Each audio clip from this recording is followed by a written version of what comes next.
Welcome back for part 2 of Cumberland Island, Georgia.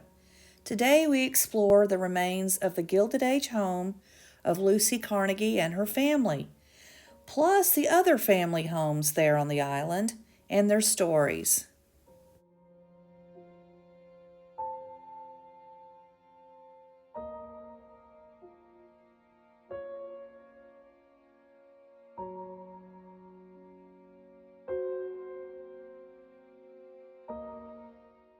In part 1, I told you about Robert Stanford, who owned most of the island and had a vast cotton plantation here. When he died, his family moved on and sold their property to Thomas Carnegie, brother of Andrew Carnegie and co-owner of Carnegie Steel, based in Pittsburgh. This is Lucy Coleman Carnegie. She and Thomas were married in 1866, and by 1881 they had 9 children, 6 boys and 3 girls. They renovated and built on to an existing home on the island named Dungeness, beginning in 1885. Sadly, Thomas Carnegie died in 1886 at the age of 43. Lucy was left with Thomas's millions and the job of finishing Dungeness.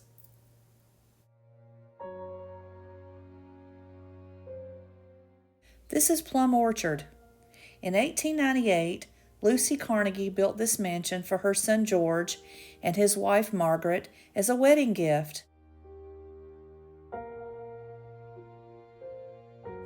It is said that when Margaret saw the, quote, little house her mother-in-law built for her, as a wedding gift, she didn't like it and immediately started making plans to enlarge and remodel it.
Well, their marriage didn't last. George died in 1921, alone and childless. Meanwhile, Margaret moved to Europe and married a French count. George's sister Nancy Carnegie Johnston then moved into Plum Orchard. More about Lucy's children. None of the 6 Carnegie sons ever held a job. Lucy coddled her children. They traveled, sailed, played golf, and got into trouble. In fact, 2 of her sons got arrested in Brunswick so often that Lucy had luxurious cells built especially for them at the jail. Lucy Carnegie died in 1916. 7 of her 9 children survived her. Several Carnegie-descended families still live on Cumberland Island. Dungeness, however, burned in 1959, and these are the ruins.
In 1972, the United States Congress established Cumberland Island as a national seashore.